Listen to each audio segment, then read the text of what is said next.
enforcement. Paula, good morning. The Justice Department memo shows 65 doctors, pharmacies, and drug companies received suspension orders in the 2011 fiscal year before the new law. This year, only 6 have gotten them. And the DEA has issued no suspension orders against a distributor for nearly 2 years. The agency says in a statement it will continue, quote, to use all the tools at our disposal to combat this epidemic. Paula Reed is in Washington with other factors that interfere with enforcement. Paula, good morning. Good morning. The Justice Department does not dispute any of 60 Minutes reporting. It says the drug crisis is a top priority for the Trump administration, but the DEA's efforts may have been undermined by the so-called revolving door culture here in Washington. At least 46 investigators, attorneys, and supervisors from the DEA, including 32 from the division that regulate the drug industry, have been hired by the pharmaceutical industry since scrutiny on distributors began. Among them, Lyndon Barber, former Associate Chief Counsel at the DEA. He's now Senior Vice President at Cardinal Health, one of the nation's top drug distributors. Mike Gill, Chief of Staff for the former acting DEA administrator, was hired by one of the country's largest healthcare firms. And Jason Hadges, a senior DEA attorney overseeing enforcement, joined the pharmaceutical division of a high-powered D.C. law firm. We reached out to former acting DEA Administrator Chuck Rosenberg, who oversaw the agency from May 2015 until earlier this month when he stepped down. He says he has not seen the 60 Minutes story and does not plan on watching it. Alex? Paula, thanks.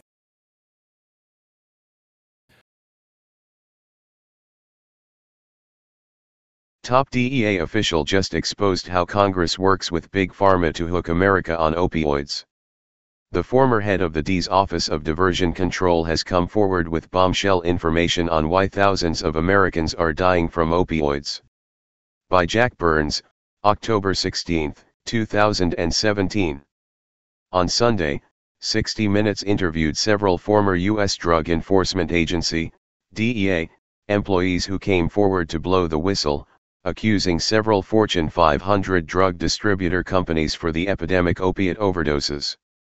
For many years, Joe Ranazzi was the head of the DEA's Office of Diversion Control, the division responsible for investigating the pharmaceutical industry consisting of pharmaceutical companies, distributors, pharmacies, as well as doctors and clinics which prescribe the highly addictive opiates. After years of investigations, his team finally believed they'd pinpointed the source of the abuse in the supply chain, the distributors. The DEA uncovered unscrupulous shipping of opiates to pharmacies in towns with small populations. He had harsh criticisms for the opiate drug industry. He told correspondent Bill Whitaker. Advertisement. This is an industry that's out of control. What they want to do, is do what they want to do, and not worry about what the law is. And if they don't follow the law in the drug supply, people die. That's just it. People die. This is an industry that allowed millions and millions of drugs to go into bad pharmacies and doctors' offices that distributed them out to people who had no legitimate need for those drugs. Ranazzi identified the big three he says are the major players who have been targeted by the DEA and who quickly learned how to push back, effectively winning their fight against the DEA's oversight. He named Cardinal Health, McKesson, and AmerisourceBergen and claimed they control 90% of the opiate distribution in the U.S. Read more. Sports fans freak out over rigged NBA finals while elections are openly being stolen. The former DEA agent called it a fact that these companies are killing people by continuing to distribute dangerous opiates to crooked pharmacies which simply sell the goods to bad actors.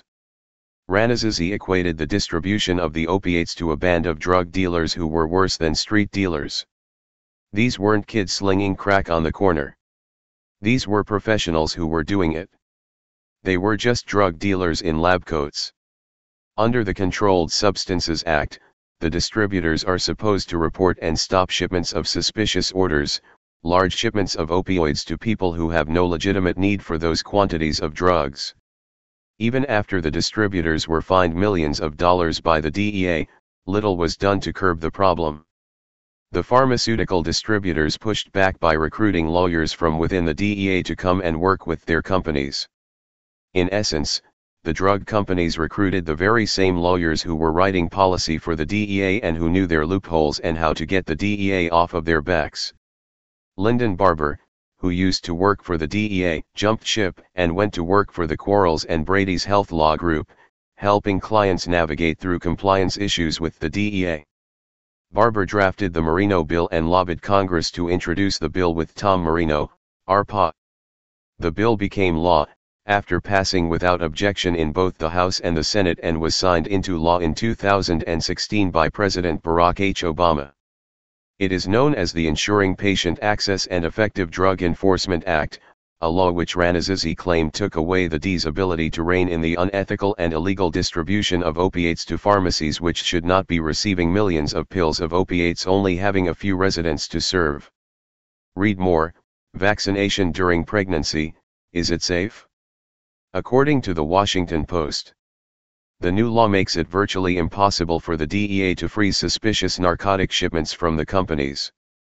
Marino then turned his attention to Ranazizi. He asked the DEA to open an investigation into the head of the Office of Diversion, claiming he was attempting to intimidate Congress. Ranazizi was ultimately stripped of his supervisory leadership and he eventually resigned. Now, according to the former DEA agent, no one up the supply chain can be held accountable for increased diversion of dangerous and addictive narcotics. Ranazizi said now no one in a drug company can be held liable for negligence in protecting the controlled substances. Marino, the congressman who made it all possible, has now been nominated to be President Donald Trump's drug czar. In other words, the lawmaker who helped get the DEA off the backs of the drug distributors is now supposedly going to be responsible for safeguarding the nation's supply of controlled substances and making sure the drugs are not abused. For those families who have lost a loved one to an opiate overdose, having Marino as the drug czar may not be very comforting. After all, he was lobbied by the very industry which manufactures and distributes the very drugs which killed their loved ones. In the end, Ranazizi told Bill Whitaker, the drug industry, the manufacturers, wholesalers, distributors, and chain drug stores, have an influence over Congress that has never been seen before. As TFTP has reported, more Americans died in opiate and related heroin overdose in 2016 than in the entire Vietnam War. It is an epidemic. And in the last decade, 200,000 Americans have died from prescription opioid overdoses. It is killing more Americans than guns or automobile accidents, and no one is doing anything about it. According to Ranazizi, the DEA's hands are now tied to plug the holes in the supply chain. The WAPO concluded, overdose deaths continue to rise. There is no end in sight.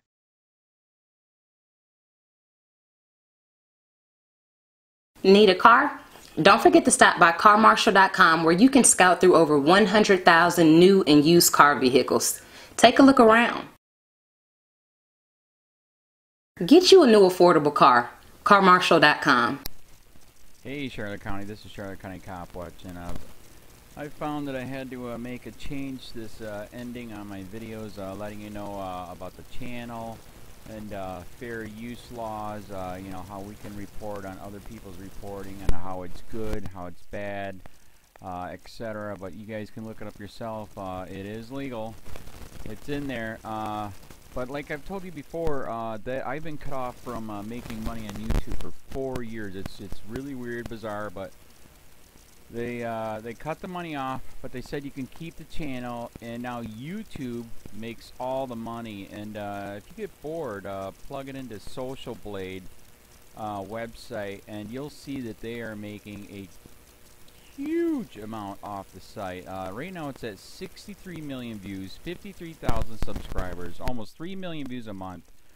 You know, trying to wake people up, and I make nothing. In fact, I got a customer that's ex-congressman. He said if I could ever find a lawyer, sue YouTube on it. But because this is nuts. 4 hours a day, and to save America. You know, but at the same time, it's worth it. Look at what our founding fathers did. They died for this country. So, but getting back to the money part, this is why I'm redoing the video. Is my dream of everyone giving $1, and it's going to be $53,000 a year, or if they did Patreon, which you know, can be monthly. That is not working. That'd be great if it did. Nothing is perfect. And I appreciate the people that do donate, you know, what they can on PayPal. And there again, I'm letting you guys know that is not much. Is, you know, monthly is, oh my god. So anyways, yes, you cannot live on it. It's very, very, very low amount. But the dollar things, I do appreciate that. But when I first said everybody give $1, that's not working. I'm just letting you guys know it's, yeah, that's that dream. Everybody gives $1. 53,000 subscribers.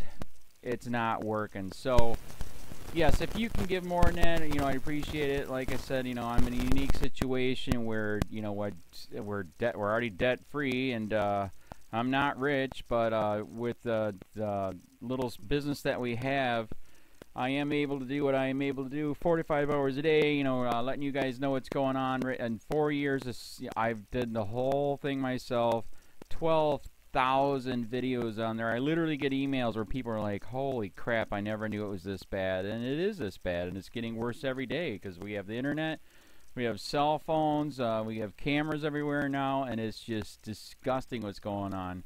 And then, as you guys know too, now we got Trump, we got Jeff Sessions doing a war on drugs, and now he wants to go after the forfeiture laws again. It's just unfreaking real. So if you can give more than that dream of everybody giving $1, yeah, that old video, that's not working. They're not. They're just not. So anyways, if you can give more than that dream is not working. Hardly anybody is giving. There you go. So that's why I'm remaking the video. If you can give more than that, that would be great. And there again, like I said, the Patreon's there. There is some people on there that are starting to give, but there again, it's very, very low. And like I said, I don't want to get rich off of that. I'm going to keep doing what I'm doing because, you know, it's still so stinking corrupt. It's not even funny. My court case that I'm going to be paying out of my pocket myself with Charlotte County's coming up. They illegally looked me up and then posted all my information on LEOAFFAIRS website. They basically doxed me, however you want to say that. I forget what the word is, and they outed me, man. And that information on that site went out to 500 sheriffs, deputies, people that work at the jail, etc., etc., etc. So yeah, it is very, very scary, but we're going to do a federal case, 1983 case, violating freedom of speech. We have 17 cameras in the house now. We got 2 cameras in the car. I always carry a camera plus a cell phone. A lot of people are highly recommending I get a vest now. If I could, if the wife would let me, I would run for sheriff. We are trying to push the thing nationwide right now, where just to mix it up and to get the topics out there is register to run for sheriff, NPA, no party affiliation, as a write-in, and that is completely free, and you can participate in the elections. And there's a lot of stuff. We got a guy, James McLinnis in Pinellas County, Tampa, who almost won. He experienced the corruption himself. The story is unbelievable. Look him up. It's mind-blowing what they did. It pissed him off. He is very, very smart. He has way more money than I did. He ran for sheriff at the last 3 months last year in 2016 and almost won. He got all of the black vote. And the reason why he did that is because he ran in, I will not bust, we're in Florida, I will not bust anybody for weed anymore unless it's an ungodly huge amount, like pounds. And then he also ran in, no more victimless crimes, no more of this freaking road pirate bull crap. And then he was going to cut the budget by 30%. And when you think about that, you can. If you stop the road pirates, you can get rid of a bunch of people. Gone. So, the wife has been saying, yes, I can, yes, I can't. So I don't know. We're trying to find somebody that can do it because I am busy doing this anyways. But, so I'm making a video, like I said, that $1 a month from everybody, you know, for 53,000 subscribers, that is not working. I'm just letting you guys know. Absolutely give way more than $1 a month. If you can, I appreciate anything. By the way, remember too, when you give that, PayPal takes like freaking 15 to 20%, so it's even worse than that. But, and there again, like I'm letting you guys know, it's way, what I get is very, very low. Appreciate it, but it is very, very low. Can't live on it. I'm just, you know, I'm working, and that's what I'm working on. And that court case is going to cost a buttload of money. That's federal court. Just the filing fees and the depositions that we're going to be doing with this corrupt cop. So there's another reason to give. We are going to be doing a deposition with this very corrupt. He was in a drug squad. He is a bad guy. He's on steroids. We heard steroids are rampant here. That's why their attitude is so bad. And we are going to get him on video, and it will be on YouTube. So that case alone is $5,000 just to bring it to court, and that's my money out of my pocket. So there's another reason to give, and give way more than $1 if you can. So keep that in mind. This is the new video, and I see, God, I talk a lot. It's already 7 minutes, but had to make it just to let you know that $1 a month from everybody is not working. They're not doing it. So if you can give more than that, please. So thanks. Keep it up. Share, like, subscribe, tell your friends, send me your videos on corruption, and I'll post it.